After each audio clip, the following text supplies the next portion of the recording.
my role is implementing the collection management system, the CMS, which is the system that is going to bring together all the different departments of Heritage Malta.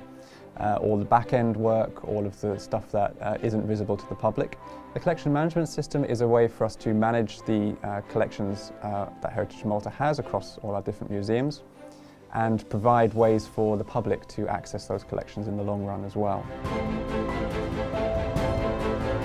We digitise flat works such as maps, plans, photographs, drawings, as well as three-dimensional objects.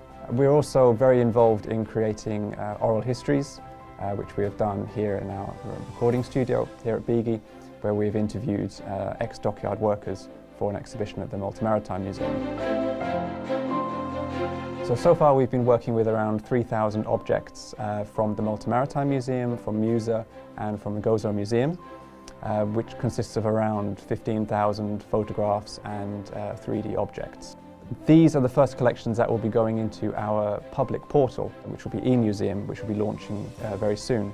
This is a platform where the public can view the catalogue, view the high-resolution images and 3D objects, and undertake their own research and education through the website.